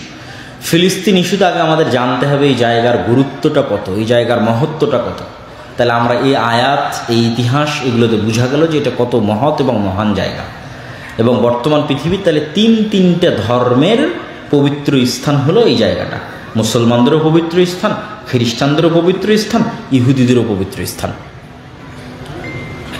এবং এই জন্য ওমর রাদিয়াল্লাহু তাআলা আনহু যখন জেরুজালেম বিজয় করে, না খ্রিস্টানদের জায়গায় নামাজ পড়েছে, না ইহুদিদের জায়গায় নামাজ পড়েছে। উনিও খুব বুদ্ধিমান ছিলেন, চৌকস ছিলেন। তো এই মহান জায়গা আমাদের হাতছাড়া হয়ে গেল। আমাদের বাপদাদারা যখন হজের সফরে যেত, মক্কাতেও নামাজ পড়তো, মদিনাতেও নামাজ পড়তো, মসজিদে আকসাতেও নামাজ পড়তো। আর আমরা 70-80 বছর থেকে কোনো মুসলমান, বাইরের কোনো মুসলমান মসজিদে আকসায় নামাজ পড়তে যেতে পায়নি। তাহলে মসজিদে আকসার নামাজ থেকে আল্লাহ আমাদের বঞ্চিত রেখেছে, এটা আমাদের জন্য আযাব। লা তুসাদ্দুর রিহাল ইল্লা সালাসা, পৃথিবীর একমাত্র 3টে জায়গায় ইবাদতের জন্য যাওয়া নেকির কাজ। আর পৃথিবীর কোনো জায়গায় ইবাদতের উদ্দেশ্যে গেলে গুনাহ হয়। ধরেন কেউ যদি মনে করে যে আমি আল্লাহর নবীর কবর জিয়ারত করতে বাংলাদেশ থেকে মদিনা যাব, গুনাহগার হবে। বুঝেন? কিন্তু আপনি এখান থেকে পাসপোর্ট করলেন, ভিসা করলেন, আপনার নিয়ত আল্লাহর নবীর কবর জিয়ারত করব, গুনাহগার। এই নিয়তে যে আল্লাহর নবীর কবর জিয়ারত করলে আমি বেশি কোনো নেকি পেতে পারি। নিয়ত কি হতে হবে? 3টে জায়গায় ইবাদতের জন্য যাওয়া যায়। 1, মক্কার মসজিদে হারাম। 2, মদিনার মসজিদে নববী। মসজিদ নববীতে চলে এসেছি, তাই এখানেই আল্লাহর নবীর কবর আছে, তাই একটু জিয়ারতটা করে নিই, এটাতে সমস্যা নেই। কিন্তু নিয়ত মসজিদে নববী। আর আরেকটা জায়গা, সেটা মসজিদে আকসা, যেখানে ইবাদত করার উদ্দেশ্যে সফর করলে নেকি হবে, যেখানে সালাত আদায়ের উদ্দেশ্যে সফর করলে নেকি হবে। কিন্তু আমরা কিন্তু সেই সালাতের নেকি থেকে বঞ্চিত, আল্লাহ বঞ্চিত করে রেখেছে। তাহলে এই সম্মান আল্লাহ আমাদের পূর্ববর্তীদের দিয়েছে। কেন দিয়েছে? ওমর রাদিয়াল্লাহু তাআলা আনহু যেদিন, তাহলে এই প্রবলেমের সমাধান হয়ে যাবে। ওমর রাদিয়াল্লাহু তাআলা আনহু যেদিন জেরুজালেম বিজয় করবেন, তখন আবু উবাইদা ইবনুল জাররাহ 4000 সাহাবী সহ 12,000 সৈন্য নিয়ে জেরুজালেম ঘেরাও করে আছে। প্রায় 1 মাস থেকে ঘেরাও চলতেছে, রক্তপাত চায় না। পাদ্রীরা বলল ঠিক আছে, আমরা শেষ পর্যন্ত আত্মসমর্পণ করতে রাজি আছি, চাবি হস্তান্তর করতে রাজি আছি, আমিরুল মুমিনিন খলিফাতুল মুসলিমিনকে আসতে হবে। আমাদের বইয়ে যার ভবিষ্যৎবাণী করা আছে সে আবু উবাইদা ইবনুল জাররাহ নয়। এখন তোমাদের যে প্রধান সেনাপতি, সে ওই ব্যক্তি নয় যার হাতে আমরা চাবি হস্তান্তর করব। আমাদের ধর্মীয় বই এগুলো লেখা নাই। তবে একজনের কথা লেখা আছে, তাকে আসতে হবে, তাকে আমরা যাচাই করব। তা আমিরুল মুমিনিন খলিফাতুল মুসলিমিনের কাছে চিঠি লেখা হলো। উনি আসলেন, যখন উনি জেরুজালেমে প্রবেশ করছেন তখন উনি উটের রশি ধরে টানছেন। এটা কিন্তু 1200 কিলোমিটারের পথ, মদিনা থেকে রওনা দিয়ে ফিলিস্তিনের জেরুজালেম 1200 কিলোমিটার পথ উটের পথে আসছেন। তো দুইজন মিলে ভাগ করে নিয়েছে চাকরের সাথে। তো যখন ঢুকছেন তখন তার পালিত তিনি রশি ধরে টানছেন এবং জামা কাপড় জীর্ণ শীর্ণ। তো যেহেতু এই বিজয়টা একটা বড় বিজয়, কেননা রোমান এম্পায়ারের সবচেয়ে বড় তীর্থস্থল বিজয় হচ্ছে, এই জন্য হাজার হাজার পাদ্রী আছে। তা আবু ইবনুল জাররাহ হন্তদন্ত হয়ে ছুটে এসে বলছে, আজকে তো অপমান হয়ে গেলাম আমরা, আপনি হচ্ছেন আমাদের আমির, আমাদের খলিফা, আপনার এই অবস্থা দিয়ে তারা আমাদের হাসি ঠাট্টা করবে। ওমর রাদিয়াল্লাহু তাআলা বলছে, এই কথা তুমি বাদে অন্য কেউ বললে খুব কষ্ট পেতাম না, কিন্তু তুমি বলাতে কষ্ট পেলাম। আমরা ছিলাম মরুভূমির রাখাল, দুনিয়ার কেউ চিনত না। জাহিলি যুগে আমি ওমর, আমাকে কেউ চিনত না। আর আজকে আমি ওমর অর্ধ পৃথিবীর শাসক, আবার রোমান এম্পায়ারের সবচেয়ে বড় তীর্থস্থল আমি ওমর বিজয় করতেছি। তো তোমরা কি মনে করছো এটা জামা কাপড়, পোশাক আশাক, স্টাইল আর এই সমস্ত এগুলো কিছু দিয়ে অর্জন করেছি? না। আ'আজ্জানাল্লাহু বিল ইসলাম, ইসলাম এবং কোরআনের অনুসরণ আল্লাহ আমাদেরকে সম্মান দিয়েছে। আল্লাহু আকবার। পৃথিবীর ইতিহাসের কোনো যুদ্ধে মুসলমানেরা শক্তি ক্ষমতা দিয়ে বিজয় অর্জন করেনি। আজকে মুসলমানদের কাছে যে ক্ষমতা আছে, যে শক্তি আছে, তার সিকি ক্ষমতা খোলাফায়ে রাশিদিনের আমলে মুসলমানদের কাছে ছিল না। তার সিকি ক্ষমতা সুলতান মোহাম্মদ আল ফাতেহ, যিনি তুরস্ক বিজয় করেছেন, তার কাছে ছিল না। সুলতান সালাহুদ্দিন আইয়ুবী, তার কাছে ছিল না। সিকি ক্ষমতা ছিল না। আজকের মুসলমানদের যে ক্ষমতা আছে, আজকের পাকিস্তানের যে ক্ষমতা আছে, বাংলাদেশের যে ক্ষমতা আছে, সৌদি আরব, তুরস্ক, মালয়েশিয়ার যে ক্ষমতা আছে, এর একটা দেশের যে ক্ষমতা, তার সিকি ক্ষমতা খোলাফায়ে রাশিদিনের আমলে ছিল না। তাহলে প্রত্যেকটা যুদ্ধে মুসলমানের সংখ্যা কম, প্রত্যেকটা যুদ্ধে বিপরীত পক্ষের যোদ্ধার সংখ্যা বেশি। খালিদ বিন ওয়ালিদ মুতার যুদ্ধে কয়েক লক্ষ রোমান এম্পায়ারের বিরুদ্ধে যুদ্ধ করেছে মাত্র কয়েক হাজার সৈন্য নিয়ে। তাহলে মুসলমানরা ক্ষমতা দিয়ে বিজয় অর্জন করেনি, মুসলমানেরা বিজয় অর্জন করেছে তাকওয়া, পরহেজগারিতা, আল্লাহ ভরসা দিয়ে। আজকে মুসলমানদের কাছে ক্ষমতা আছে, কিন্তু আসল জিনিসটাই নাই। এই আসল জিনিসটা যে হারিয়ে গেছে, এটা আমি বহু বক্তব্যে বলেছি। আজকেও বক্তব্য যেহেতু দীর্ঘায়িত করবো না, সংক্ষিপ্ত করে নিয়ে আসি, একটু সারমর্ম বলি যে মুসলমানেরা সেই জায়গাটা হারিয়ে ফেলেছে। সেটা কি? আজকের মুসলমানেরা হচ্ছে আজকের যুগের বানু ইসরাইল। ওই যুগের বানু ইসরাইলদের কথা আলামতের সাথে এই যুগের বানু ইসরাইল কথা আমরা মিল আছে। ওই যুগের বানু ইসরাইলদের কথা কি বলছে আল্লাহ? ওয়াইজ নাজ্জাইনাকুম মিন আলি ফিরআউন ইয়াসুমুনাকুম সুআল আযাব ইউযাববিহুনা আবনাকুম ওয়া ইস্তাহয়ুনা নিসাআকুম। স্মরণ করো সেই দিনের কথা, যেই দিন ফিরআউন তোমাদের ছেলে সন্তানদের জবাই করত, মেয়ে সন্তানদের বাঁচিয়ে দিত। তাহলে এটা 4000 বছর আগে ফিরআউন বানু ইসরাইলদের সাথে করত। আজ 4000 বছর পরে আজকের যুগের ফিরআউন এর চেয়ে জঘন্য কাজ করতেছে, ছেলেকেও মারতেছে, মেয়েকেও মারতেছে। গত 1.5 বছরে 50,000 হত্যা করেছে। তাহলে একটা মিল যে ওই যুগে বানু ইসরাইলদের যা লেভেল ছিল, আজকের যুগে আমাদের তাই লেভেল। ওই যুগের ফিরআউন, এই যুগের ফিরআউন। 2 নম্বর মিল হচ্ছে চরিত্রে। ওই যুগের বানু ইসরাইলের চরিত্রের মিলটা দেখেন। ওই যুগের বানু ইসরাইলেরা চোখের সামনে দেখলো, আল্লাহ বলছে ওয়াইজ ফারাকনা বিকুমুল বাহরা, আমি যখন সমুদ্রকে বিদীর্ণ করে দিলাম আর মুসার বানু ইসরাইলদের জন্য রাস্তা তৈরি করে দিলাম। একটা না, 12টা রাস্তা, 5 5 10 তার সাথে 2, 12টা রাস্তা তৈরি করে দিলাম। তো ফিরআউনকে চোখের সামনে ডুবতে দেখার পরও বানু ইসরাইলেরা মুসা আলাইহিস সালামকে বলছে লান নুমিনা লাকা হাত্তা নারাল্লাহ জাহরা, মুসা তোমার উপর ঈমান আনয়ন করবো না যতদিন না তোমার আল্লাহকে সচক্ষে না দেখছে। বলে নাউজুবিল্লাহ। আরে তোরা তো এখনই দেখলি তোদের সামনে ফিরআউন ডুবে মরলো। কোন ফিরআউন? যে ফিরআউন তোদের ছেলে সন্তানদের জবাই করতো, সে ডুবে মরলো। তাহলে তোরা কোন লজ্জায় বলি যে আল্লাহকে না দেখলে ঈমান আনয়ন করবো না? 2, যেহেতু লোহিত সাগর পার হওয়ার পর এই অঞ্চলটা হচ্ছে মরুভূমি, তো পানির কোনো ব্যবস্থা নাই, সাগরের পানি লবণাক্ত। তখন বানু ইসরাইলরা মুসা আলাইহিস সালামকে বলছে ওয়াইজ ইসতাসকা মুসা লিকাওমিহি ফাকুলনা দিরিব বিআসাকাল হাজার ফানফাজারাত মিনহু ইসনাতা আশারাতা আইনা। মুসা পানির ব্যবস্থা করে দাও।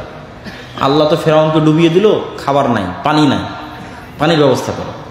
মুসা আলাইহিস সালামকে আল্লাহ বলছে মুসা তোমার হাতের লাঠি পাথরে আঘাত করো। মুসা আলাইহিস সালাম লাঠি পাথরে আঘাত করলো, মরুভূমিতে পাথর ফেটে পানি বের হতে লাগলো। আল্লাহু আকবার। এবং আল্লাহ বলছে তাও 1টা 2টা নয়, 12টা ঝর্ণা তৈরি হলো। 12টা ঝর্ণা। রাস্তা পার হওয়ার সময় যেমন 12টা রাস্তা তৈরি হয়েছিল সমুদ্র পার হওয়ার সময়, এখন ঝর্ণা তৈরি হওয়ার সময় 12টা তৈরি হবে। খাবার কই?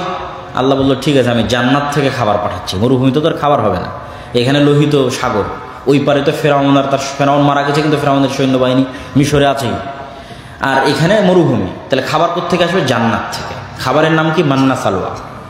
সব মুফাসসিরিন ইকরাম মান্না সালোয়ার ব্যাখ্যা দিতে গিয়ে লিখেছে আজকের পৃথিবীর যেটা সবচেয়ে দামি মাশরুম, তার সাথে পাখির গোস্ত। তো আমি রিসার্চ করে দেখলাম যে আজকের পৃথিবীর যেটা সবচেয়ে দামি মাশরুম, যেটার কথা কোরআনে বলা আছে মান্না সালোয়া, সেই মাশরুমের বর্তমান বাংলাদেশি টাকায় 1 কেজি মাশরুমের দাম 4 থেকে 5 লক্ষ টাকা। তাহলে যেই মাশরুমের 1 কেজির দাম 4 থেকে 5 লক্ষ টাকা, ওটা জান্নাত থেকে আসতো, তার সাথে পাখির গোস্ত আসতো। এইটা ভক্ষণ করতো তারা, পাথর থেকে ঝর্ণা বের হতো। এরপরও বানু ইসরাইল মুসা আলাইহিস সালামকে বলছেন যে লান নাসবিরা আলা তুআমিন ওয়াহিদ ফাদউ লানা রাব্বাক, এক খাবার আমাদের ভালো লাগে না, তোমার আল্লাহকে বলো এই মরুভূমির মধ্যে থেকে পেঁয়াজ, ডাল, আদা, রসুন বের করে দিতে। তো এই যে বানু ইসরাইলের এই স্বভাব, তখন মুসা আলাইহিস সালাম বলল যে ঠিক আছে, তুমি যদি আদা, ডাল, চাল, রসুন চাও, তাহলে এই মরুভূমি পার হলেই সুজলা সুফলা শস্য শ্যামলা বাংলাদেশের মতো একটা ভূমি আছে, তার নাম ফিলিস্তিন, প্রচুর জাইতুন আবাদ হয়, যুদ্ধ করে বিজয় করো। তখন এই বানু ইসরাইল বলছে, যেই বানু ইসরাইল চোখের সামনে ফেরাউনকে ডুবতে দেখলো, যেই বানু ইসরাইল দেখছে চোখের সামনে মরুভূমিতে পাথর ফেটে ঝর্ণা বের হচ্ছে, যেই বানু ইসরাইল দেখছে প্রতিদিন জান্নাত থেকে খাবার আসতেছে, সেই বানু ইসরাইল বলল ইযহাব আনতা ওয়া রাব্বুকা ফাকাতিলা, মুসা তুমি আর তোমার আল্লাহ গিয়ে যুদ্ধ করো, আমরা যুদ্ধ করতে পারবো না। বলেন নাউজুবিল্লাহ। আচ্ছা, আপনারা কি জানেন যে এই বানু ইসরাইলের জন্য 12টা ঝর্ণা কেন তৈরি হয়েছিল? 12টা রাস্তা কেন তৈরি হয়েছিল? এরা ইউসুফ আলাইহিস সালামের 12 ভাইয়ের বংশধর, এরা ইয়াকুব আলাইহিস সালামের 12 সন্তানের বংশধর, এরা নবীদের সন্তান, এরা ইব্রাহিমের সন্তান, ইসহাকের সন্তান, ইয়াকুবের সন্তান, ইউসুফের ভাই। ইউসুফ আলাইহিস সালামের মৃত্যুর 300 বছর পর মুসা আলাইহিস সালাম এসেছে। সব রক্ত, সেম রক্ত, ইব্রাহিম আলাইহিস সালামের রক্ত, ইসহাক আলাইহিস সালামের রক্ত, ইয়াকুব আলাইহিস সালামের রক্ত। তাহলে নবীর সন্তানেরা বলতেছে যে আল্লাহকে যতক্ষণ দেখবো না ততক্ষণ ঈমান আনয়ন করবো না। নবীর সন্তানেরা বলতেছে তুমি আর তোমার আল্লাহকে যুদ্ধ করো। তাহলে কিভাবে নবীর সন্তানেরা এতটা সংকীর্ণ মনা হয়ে গেল, এতটা ধোঁকাবাজ, এতটা মুনাফিক, এতটা সঠতাপূর্ণ হয়ে গেল? কেমনে? তো আমি যে বলেছি যে আজকের যুগের মুসলমানেরা বানু ইসরাইল, তার জন্য আমি 2টা দলিল দিয়েছি। এক, আল্লাহ বানু ইসরাইলের এত লম্বা ঘটনা কোরআনে কেন বলবে? কোরআনে একটা কথাও ফেলে দেওয়ার নয়। তাহলে এই যে এতগুলো আয়াত পড়লাম, সব কোরআনের আয়াত, পড়লাম আর অনুবাদ করলাম, তাহলে বানু ইসরাইলের এত ঘটনা সূরা বাকারার অর্ধেক বানু ইসরাইলের ঘটনা। তার মানে মুসলমানেরাও একদিন বানু ইসরাইল হয়ে যাবে, তাই এই ঘটনা পড়ে যেন শিখে। এটা রাসূল সাল্লাল্লাহু আলাইহি ওয়াসাল্লাম বলে গেছে। আর মুসলমানেরা যে বানু ইসরাইল হয়ে গেছে, এটা আমি ইউরোপে গিয়ে দেখেছি, আমেরিকায় গিয়ে, ইউরোপ, ইংল্যান্ডে গিয়ে দেখেছি, ফ্রান্স, ইতালিতে গিয়ে দেখেছি। মুসলমানদের জন্ম নিবন্ধন থেকে, পাসপোর্ট থেকে, ওই শহরে প্রবেশ থেকে, ওদের কাছে এই কি বলার নাম বেনিফিট নেওয়া থেকে, ওদের কাছে বাড়ি নেওয়া থেকে, প্রত্যেকটা ধাপ মিথ্যার উপর। মুসলমান কিন্তু সবকিছু মিথ্যার উপর, মুসলমান সবকিছু অন্যায়ের উপর, ও হাজি, নামাজি, সবকিছু, কিন্তু সবকিছু ধোঁকা এবং দুর্নীতির উপর। তাহলে এই মুসলমানই তো ওমরের বংশধর, এই মুসলমানই তো খালিদ বিন ওয়ালিদের বংশধর, সালাহুদ্দিন আইয়ুবের বংশধর, মুহাম্মদ সাল্লাল্লাহু আলাইহি ওয়াসাল্লামের বংশধর। তাহলে ওরাও তো নবীর বংশধর, তো আর এরকম মুনাফিক হয়ে গেল কি করে? ওরা যে বানু ইসরাইল হয়ে গেছে, ওরাও বানু ইসরাইল হয়ে গেছে। এই গত নির্বাচনে রূপগঞ্জে অসংখ্য মানুষ আমি সচক্ষে দেখেছি, উভয় প্রার্থীর কাছ থেকে টাকা নিয়ে বলেছে যে তোমাকে ভোট দিব, মানে 2 জনের থেকে টাকা নিয়ে বলেছে 2 জনকে ভোট দিব। তাহলে মিথ্যুক, অথচ সবাই নামাজি, হাজি। এই গত 16 বছরে এরকম জালসার বৈঠকের প্রধান অতিথি, বিশেষ অতিথি হয়েছে, অথবা মসজিদ মাদ্রাসা কমিটির দায়িত্বের মধ্যে আছে, এরকম যদি ভাগ করি তাহলে ডিসি, এসি, ওসপি, এসিল্যান্ড, মন্ত্রী, মিনিস্টার, এমপি, এর 80 ভাগের বেশি আছে জালসা কমিটিতে, 80 ভাগের বেশি আছে মসজিদ মাদ্রাসা সভাপতিতে। আর যদি ওমরার লিস্ট করি তো 60% বেশি হবে যেগুলো ওমরা করে এসেছে। আর তাহাজ্জুদের নামাজ তো সবাই পড়তো, কিন্তু নিজ নিজ দায়িত্বের জায়গায় সব মিথ্যুক, অন্যায়কারী, ধোঁকাবাজ, মুনাফিক, মানুষের হক মেরে খায়। তাহলে বানু ইসরাইল না? বানু ইসরাইল বাহ্যিকভাবে দেখায় যে আমরা আল্লাহকে অনেক ভয় করি, মুখে দাঁড়িয়ে আছে, মাথায় টুপি আছে, কিন্তু সৎ নয়, মিথ্যু। এবং এটা শুধু তাদের ক্ষেত্রে নয়, আম জনসাধারণের ক্ষেত্রে দেখেন যে আম জনসাধারণ তার বোনকে বাপের সম্পত্তিতে ভাগ দিবে, ভাগ দিতে গিয়ে ন্যায় করেনি, হয় ভাগ বুঝিয়েই দেয়নি, অথবা বুঝে দেওয়ার ক্ষেত্রে যেটা জমি ভালো, যেটা উঁচু, যেটা দামি ওটা নিজে নিয়েছে, যেটা পানিতে ডুবে আছে, নদীতে আছে, চরে আছে, ওটা বোনকে দিয়েছে। তাহলে সে নামাজি, হাজি, ওমরাকারী, কিন্তু তার চরিত্র দেখেন বানু ইসরাইলের মতো, মিথ্যুক, মুনাফিক, ধোঁকাবাজ, দুর্নীতিবাজ। সে হাজি, নামাজি, ওমরাকারী, কিন্তু মেয়েকে যখন বিয়ে দিতে যাচ্ছে তখন ঠিকই ডিমান্ড নিচ্ছে, তখন ঠিকই যৌতুক দাবি করে বসতেছে। তাহলে এই যে আপনি যৌতুক দাবি করতেছেন মেয়ের পরিবারের কাছে, এটা হচ্ছে আপনি জেনে শুনে মেয়ে এবং মেয়ের পরিবারের উপর জুলুম করতেছেন, অন্যায় করতেছেন, তথা আপনি মিথ্যা, ধোঁকা এবং অন্যায়ের উপর প্রতিষ্ঠিত আছেন।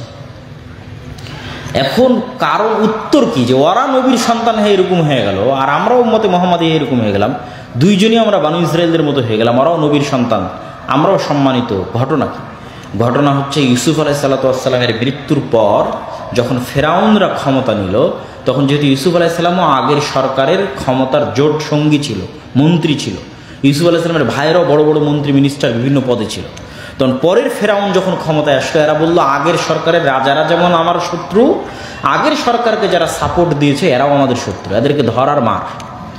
তো এইটা বাড়লো আরো কেন? যে কোনো পাদ্রী, যে কোনো জ্যোতিষী, যে কোনো জাদুকর, ওই সময় জাদুরও খুব চর্চা ছিল, এসে বলতো ফেরাউন তোমার ক্ষমতা যদি ধ্বংস হয় এই বানু ইসরায়েলদের হাতে ধ্বংস হয়ে যাবে।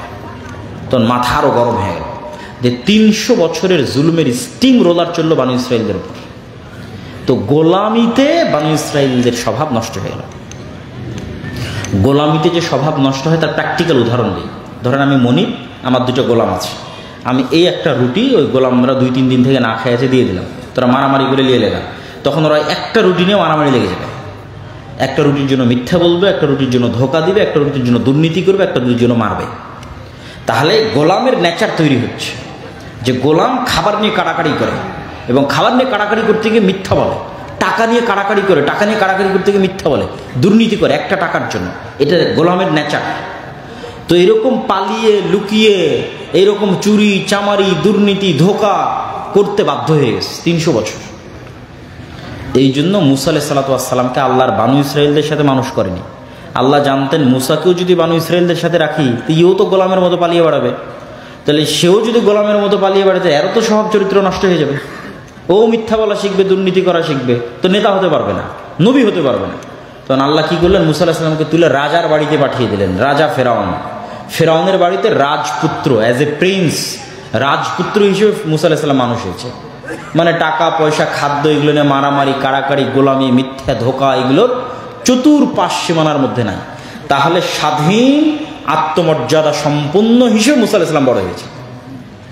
এই জন্য মুসা আলাইহিসসালাম যেই দিন দেখছে যে ফেরাউনের একটা লোক বানু ইসরায়েলের একটা লোককে অত্যাচার করছে, তো মুসা আলাইহিসসালাম যদি বানু ইসরায়েলের সাথে বড় হতো, ওই বলতো আরে এটা তো আমরা দেখেই আসছি জন্মের পর থেকে এরকম জুলুম হয়, কিন্তু গোলাম, আমার বাপ মা 14 গোষ্ঠী গোলাম, দেখে কি আর মানা করি কি।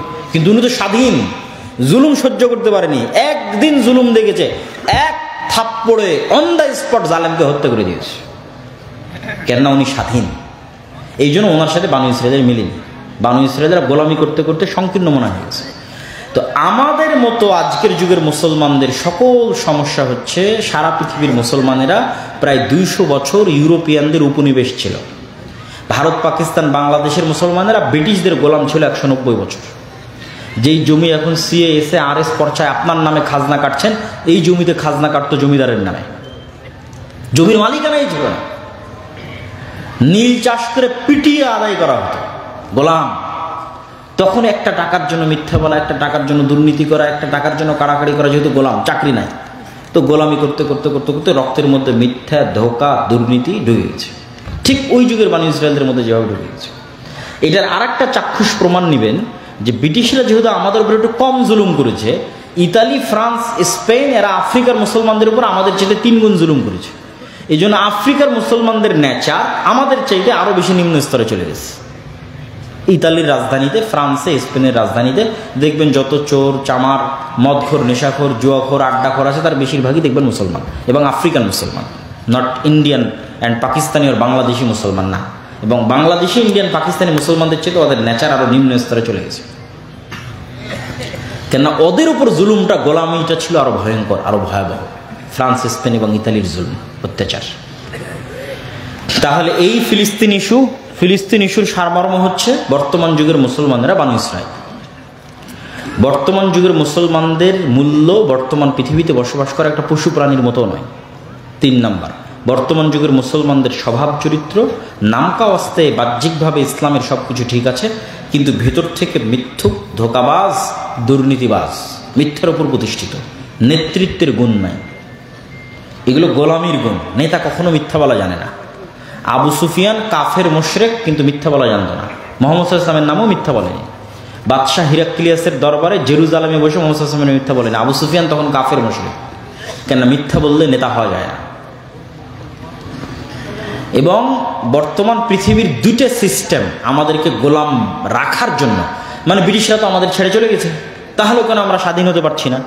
স্বাধীন হতে পারছি না মানে স্বাধীন মানুষের নেচার, স্বাধীন মানুষের যে চরিত্র সেটা আমার মধ্যে আসতেছে না কেন? একটা আত্মমর্যাদাবোধ সম্পূর্ণ মানুষের চরিত্র আমার মধ্যে আসতেছে না কেন? 2টা জিনিস ব্রিটিশরা, ইহুদিরা মিলে সারা পৃথিবীতে চালু রেখেছে আমাদের মধ্যে গোলামির স্বভাব অব্যাহত রাখার জন্য। একটার নাম গণতন্ত্র আর একটার নাম সুদ। এই ফিলিস্তিন ইস্যুর সমাধান হলো এই 2টাতে, একটার নাম গণতন্ত্র, একটার নাম সুদ। গণতন্ত্র এমন এক জিনিস যেখানে মিথ্যা না বললে আপনি রাজনীতি করতেই পারবেন না, মিথ্যা বলতেই হবে।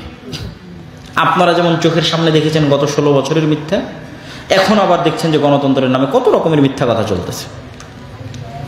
গত 16 বছর যেমন দেখেছেন চাঁদাবাজি, এখনো দেখতেছেন একই চাঁদাবাজি, শুধু মানুষ পরিবর্তন হয়েছে, দল পরিবর্তন হয়েছে, কিন্তু ওই ধোঁকাবাজি, দুর্নীতি তার জায়গায় ঠিক আছে। এটা গণতন্ত্র টিকিয়ে রাখে। গণতন্ত্র এই ধোঁকাবাজির সিস্টেম, এই মিথ্যের সিস্টেম, এই জিনিসগুলোকে টিকিয়ে রাখে। 2, সুদ কিভাবে মিথ্যাকে টিকিয়ে রাখে?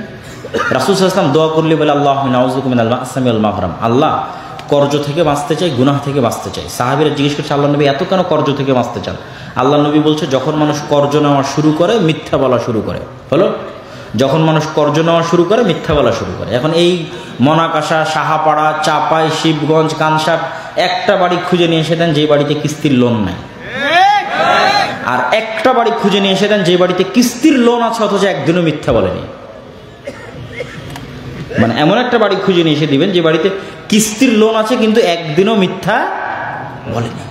আল্লাহ নবী বলেছে, আল্লাহ নবী লোন থেকে বাঁচতে চান কেন? লোন নেওয়া শুরু করলে মিথ্যা বলা শুরু হয়, কেন আল্লাহ নবী জানেন মিথ্যা বললে নেতা হওয়া যায় না।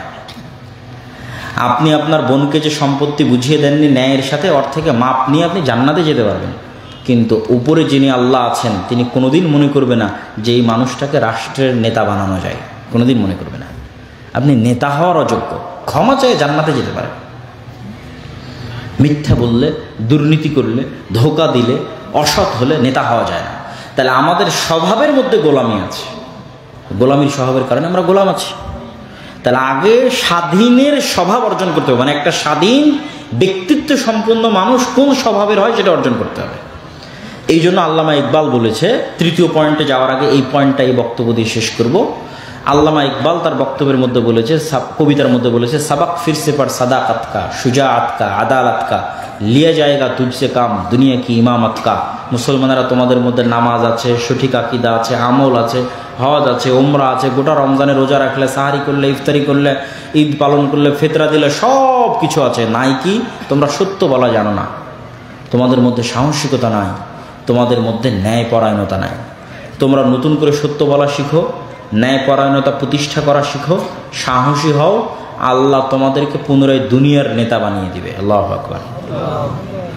এই জিনিসটা মুসলমানদের নাই, সারা পৃথিবীতে মুসলমানদের নাই, এটা মুসলমানদের নিয়ে আসতে হবে। সব নবী ছিলেন সত্যবাদী, সব নবী ছিলেন ন্যায়পরায়ণ, জন্মগত ন্যায়পরায়ণ আর সত্যবাদী করার জন্যই মুসা আলাইহিস সালামকে ফেরাউনের বাড়িতে পাঠানো হয়েছে, বানু ইসরাঈলদের সাথে রাখা হয়। সম্মানিত উপস্থিতি, এবার 3য় পয়েন্টে চলে যায়। 3য় পয়েন্ট কি লেখা ছিল এখানে?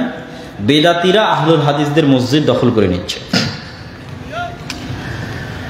প্রথম কথা হচ্ছে যে বাংলাদেশের মতো একটি রাষ্ট্র যেই রাষ্ট্রকে কেউ বলছে গণতান্ত্রিক রাষ্ট্র, কেউ বলছে সাম্য নিরাপত্তার রাষ্ট্র, কেউ বলছে সেকুলারিজম ধর্মনিরপেক্ষ রাষ্ট্র, যেই মূলনীতিতে আপনি আসেন না কেন, এখানে যদি একটা হিন্দুর শান্তি স্বাধীন মতো তার দিন প্রচারের, তার ইবাদত করার অধিকার থাকতে পারে, তাহলে অবশ্যই একজন আহলুল হাদিস সালাফি মানহাজের অনুসারী ব্যক্তির তার দিন প্রচারের, পালন করার, মসজিদ মাদ্রাসা তৈরি করার অধিকার আছে।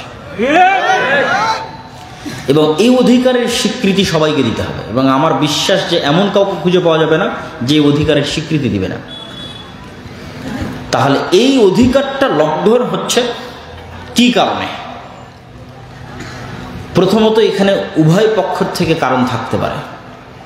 এক নম্বর কারণ থাকতে পারে, কিছু কিছু জায়গায় এমন ন্যারো মাইন্ডেড মানুষের বসবাস, যারা এই বিষয়টাকে আহলুল হাদিস বা গায়ের মুকাল্লিদিয়াত এই বিষয়টাকে একদম বাতিল ফিরকার অন্তর্ভুক্তের মধ্যে ফেলে দেয়।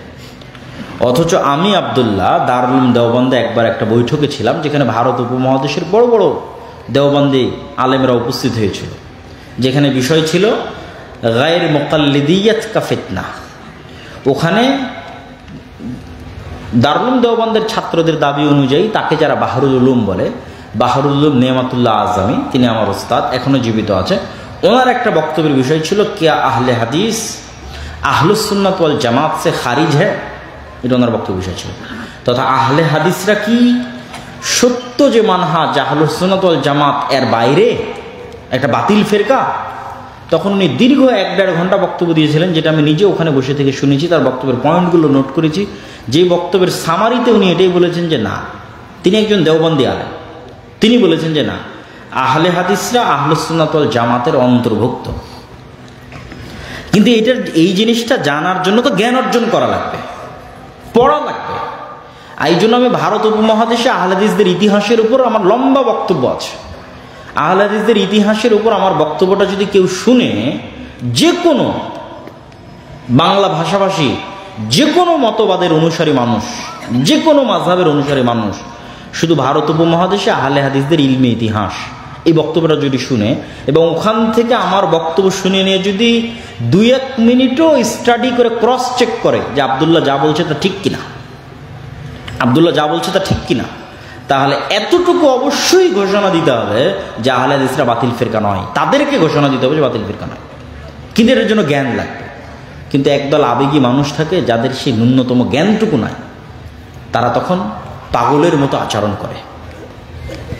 এবং এই পাগলের মতো আচরণের আমরা দুইভাবে সমাধান করতে পারি: প্রশাসনের সহযোগিতা নেওয়া, এবং তাদের যারা বড় আলেম ওলামা আছে, যাদের মধ্যে মোটামুটি আহলুল হাদিস সম্পর্কে একটা স্বচ্ছ এবং ভালো ধারণা আছে। যেমন ধরেন বর্তমান ধর্ম প্রতিমন্ত্রী যিনি আছেন, ধর্ম উপদেষ্টা যিনি আছেন, তিনি আমাদের আহলে হাদিসদের প্রায় সব বড় বড় মাদ্রাসায় গেছেন, আমার সাথেই কয়েকবার দেখা সাক্ষাৎ হয়েছে। তিনি জানেন যে আহলে হাদিসরা কি চিন্তা চেতনা রাখে, কি করে, তাদের মানহাজ কি, তাদের বক্তব্য কি, খুব ভালোভাবে জানেন।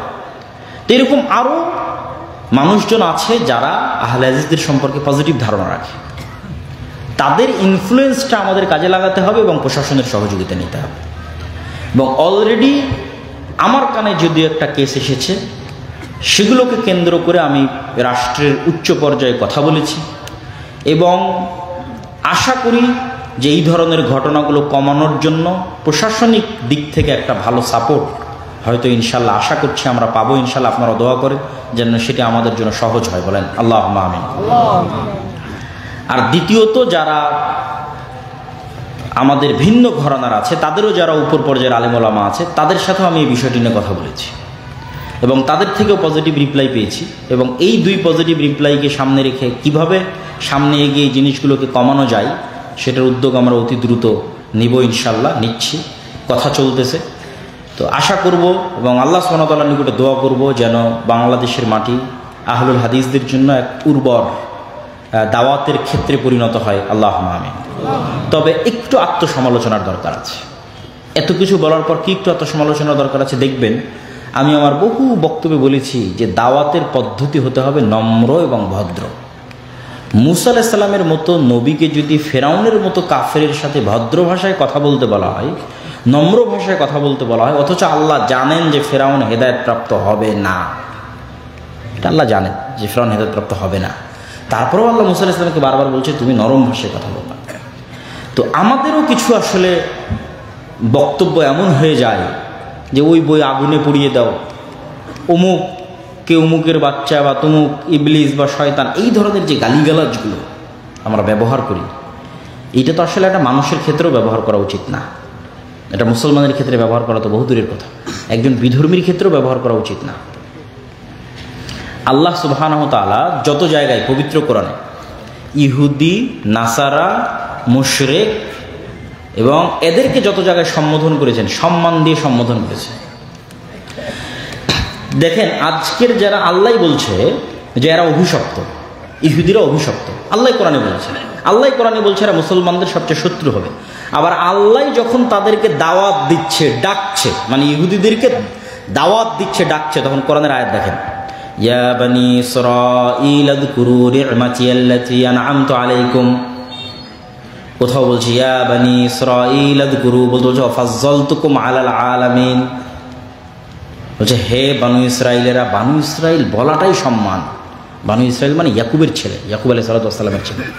হে বানু ইসরাইলেরা, স্মরণ করো সেই দিনের কথা যেই দিন আমি আল্লাহ তোমাদের উপর কত নিয়ামত দিয়েছিলাম।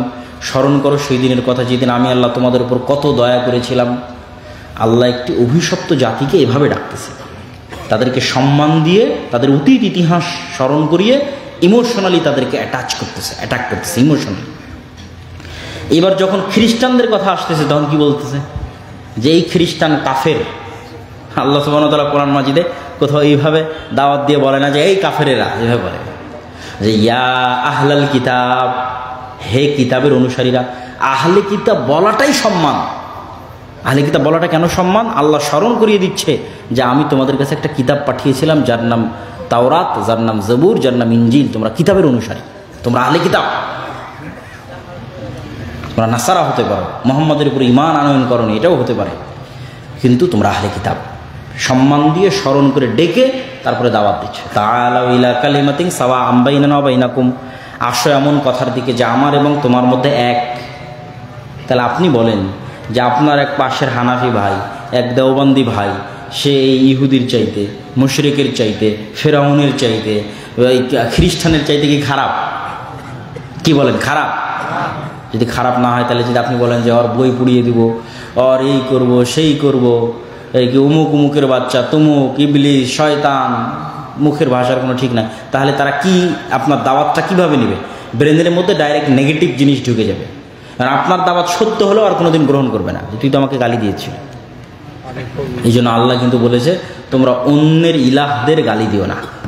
জানি আমরা যে মা দুর্গার যে পূজা করে, মা কালীর যে পূজা করে, এটা ভ্রান্ত, তারপরেও আল্লাহ বলছে ওটাকে গালি দিও না।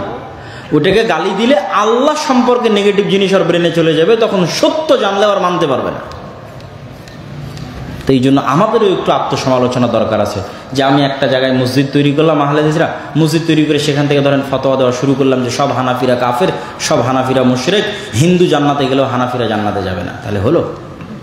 তাহলে আপনি দাওয়াতি কাজ করা জানলেন না। তাহলে আমরা হাজার চেষ্টা করেও কিন্তু আপনাকে ট্যাকেল দিতে পারবো না। তৃতীয় আর একটা নসিহা, আত্মসমালোচনা, সেটা হচ্ছে আমাদের ভাইয়েরা বিভিন্ন জায়গায় দেখা যাচ্ছে বড় কোনো প্রতিষ্ঠান বা বড় কোনো একটা প্ল্যাটফর্মের সাথে যোগাযোগ রক্ষা করা ছাড়াই তারা দেখা যাচ্ছে যে কার্যক্রম শুরু করে দিচ্ছেন, আলেমুল আমাদের পরামর্শ নিচ্ছেন না, আলেমুল আমাদের দিক নির্দেশনা নিচ্ছেন না। আবার বিপদে পড়ে গেলে দৌড়ে হয় আলেমুল আমার কাছে যাচ্ছেন, না হয় এর কাছে দৌড়াচ্ছেন।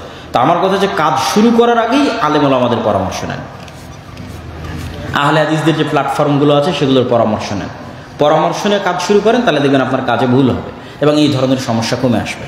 আল্লাহ সুবহানাহু ওয়া তাআলা আমাদের কবুল করুক, আল্লাহুম্মা আমিন। বক্তব্যের শেষের দিকে এসে আপনাদের কাছে কয়েকটা উদাত্ত আহ্বান।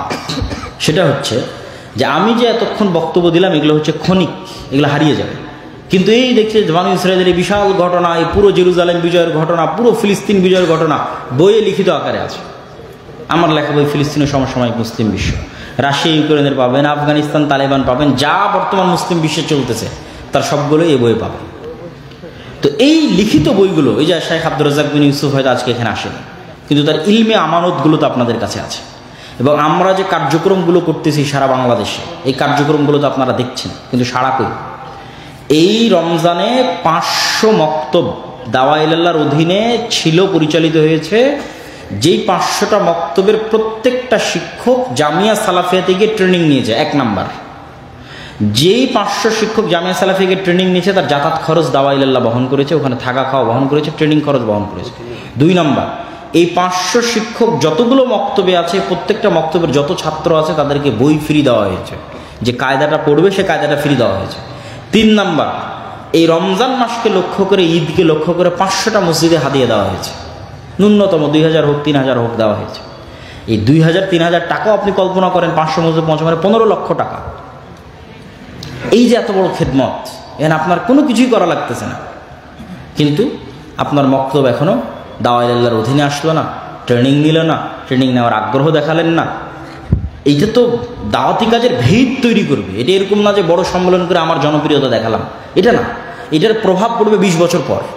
দেখা যাচ্ছে 20 বছর পর একটা অফিসের ডিসি বসে থাকবে, বলবে যে আমি দাওয়া ইলাল্লাহর অমুক মক্তবে এই দোয়াটা শিখেছিলাম, বাংলাদেশেরই কোনো এক ডিসি, কোনো এক ওসি। এইটা হলো সুদূর প্রসারী প্রভাব। এটা যে রুট লেভেল থেকে সমাজকে সংস্কার করা, সংশোধন করা, একদম তৃণমূল গোড়া থেকে। এবং এই গোড়া থেকে সংস্কারের জন্য আমরা দ্বিতীয় আর একটা পদক্ষেপ নিয়েছি, যে এই মসজিদগুলোকে আমরা শক্তিশালী করব, মসজিদকে এম্পাওয়ার করা, যে ক্ষমতার যে ব্যালেন্স এটা যেন শুধু রাজনৈতিক দল আর রাজনৈতিক নেতাদের কাছে না থাকে, ক্ষমতার ব্যালেন্সটা যেন মসজিদ মাদ্রাসার মধ্যেও বন্টন হয়। এটার এখন সুযোগ। এই জন্য আমরা সুদমুক্ত কর্জে হাসানা চালু করেছি। এই জন্যই সুদমুক্ত কর্জে হাসানা আমরা আমভাবে ব্যাপকভাবে সবাইকে দিতে পারবো না। ওই যে মসজিদটাতে আমার বক্তব্য চলতেছে, ওই বক্তব্যের ইমাম এবং দায়িত্বশীলের হাতে ওই গ্রামের যোগ্য ব্যক্তির কাছে যাবে, যাতে ওই যে মক্তবের যে শিক্ষক সে যেমন মক্তবের টিচার হিসেবে সম্মানিত বোধ করবে, তার এলাকায় কর্জে হাসানা দিয়ে সেই পাওয়ারমেন্ট হবে, সোশ্যাল পাওয়ার তার বাড়বে। দেখা যাচ্ছে যে একটা পর্যায়ে এমন তার সোশ্যাল পাওয়ার হয়ে গেছে, একটা মেম্বারের চেয়ে পাওয়ারফুল হয়ে গেছে গ্রামে। এটা অস্বাভাবিক কিছু না, এটা নিয়ে আসতে হবে। যে মসজিদ মাদ্রাসা মানে শুধু আপনি কোরআন পড়াবেন, হাদিস শিখাবেন দিয়ে শেষ না। আপনার গ্রামে কোনো অন্যায় হচ্ছে কিনা ওটা অন্তত সাধ্য অনুযায়ী বাধা দিতে হবে, এটাও মসজিদ মাদ্রাসার কাজ। এই অন্যায় মানে আপনারা বুঝিয়েন না যে গান বাজনার অন্যায়, বেপরদার অন্যায়, সেগুলো তো অন্যায়। কিন্তু আমি এখন যে অন্যায়ের কথা বলতেছি সেটা মিথ্যার অন্যায়, ধোকার অন্যায়, দুর্নীতির অন্যায়, মানুষের উপর অন্যায়। ওগুলো অন্যায় বাধা দেওয়ার জন্য তো বক্তব্য অনেক হয়েছে, হুজুরেরা করেও শোনেও। কিন্তু যখন দেখবে যে না অমুক জায়গাতে একটা মেম্বার, একটা উপজেলা চেয়ারম্যান একটা জিনিস অন্যায় করতেছে, একটা সালিশ অন্যায়ভাবে করতে, টাকা নিয়ে সালিশ করে দিচ্ছে, জমি জোর করে দখল করে নিচ্ছে, বা আর যে কোনো অন্যায়, মসজিদ মাদ্রাসার শিক্ষকেরা যাবে না, দূরে থাকবে। এইটা না, ওই সামাজিক অন্যায় বাধা দিতে হবে। ডিমান্ডের ভিত্তিতে বিয়ে হচ্ছে, বাধা দিতে হবে। বাপ মারা গেছে, বোনকে সঠিকভাবে সম্পত্তি বুঝিয়ে দেয়নি, বাধা দিতে হবে। এই সোশ্যাল পাওয়ারটা আপনাকে অর্জন করতে হবে। সেটার জন্য আমাদের আমরা শুরু করেছি জাস্টিস মুভমেন্ট, যেটার প্রথম প্রজেক্ট হচ্ছে কর্জে হাসানা, এবং ওই মসজিদগুলো থেকে বিতরণ হবে। তাহলে কেন আপনি আপনার মসজিদকে দাওয়া ইলাল্লাহর অধীনে করে দিচ্ছেন না? কেন আপনার মসজিদের মক্তব এখনো দাওয়া ইলাল্লাহর অধীনে আসতেছে না? 3 নম্বর হচ্ছে জামিয়া সালাফিয়ার মতো একটা উন্নত বড় শিক্ষা প্রতিষ্ঠান, যেখানে বাংলাদেশ ইনভেস্টমেন্ট ডেভেলপমেন্ট অথরিটি বিডার অনুমোদন নিয়ে বিদেশি শিক্ষকরা সবসময় থাকে এবং পড়ায়। যে বিডার মাধ্যমে বিদেশি 400-500 গেস্টকে নিয়ে বড় একটা সম্মেলন বাংলাদেশে হতে যাচ্ছে, বড় বড় কোম্পানির সিইও আসতেছে। ওই বিডার পারমিশন নিয়ে আমাদের জামিয়াতে বিদেশি শিক্ষকেরা থাকে স্থায়ীভাবে।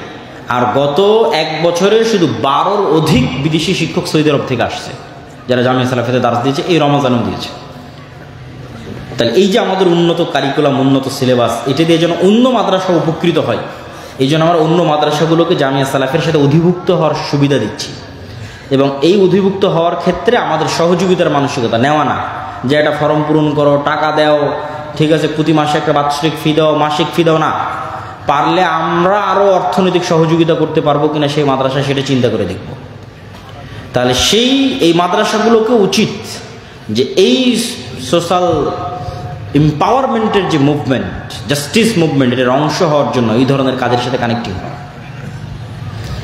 এবং মাসিক আল ইতিসাম, যার ফতোয়া বোর্ডের মেম্বার হচ্ছে বিদেশি মুফতিরা, জামিয়া সালাফিয়া বানারসের মুহাদ্দিস মাসিক আল ইতিসামের ফতোয়া বোর্ডের মেম্বার, আহলে হাদিস বাংলাদেশে আহলে হাদিসরা তো আছে। তাহলে সেই মাসিক আল ইতিসামকে আপনি কেন মূল্যায়ন করবেন না? আমাদের যে বই পুস্তকগুলো আছে, যেমন শায়েখের রাসূল সাল্লাল্লাহু আলাইহি ওয়াসাল্লামের সালাত বনাম প্রচলিত সালাত, উপদেশ, দোয়ার বই, এই বইগুলো আপনি কেন মূল্যায়ন করবেন না? এই মূল্যায়ন করাগুলোর আমাদের যতগুলো কার্যক্রম আছে, এই সকল কার্যক্রমগুলোকে মূল্যায়ন করার আহ্বান জানিয়ে আজকের বক্তব্য থেকে যা শিখলাম সেটার উপর আমল করার উদাত্ত আহ্বান জানিয়ে কি শিখলেন জানি না, এতটুকু মনে রাখতে পারেন যে সত্য বলতে হবে, ন্যায় প্রতিষ্ঠা করতে হবে। এতটুকু মনে রাখতে পারেন যে আমাদেরকে কট্টর হতে হবে আমাদের দ্বীনের উপর। আল্লাহ আমাদের সেই তৌফিক দান করুক, আল্লাহুম্মা আমিন।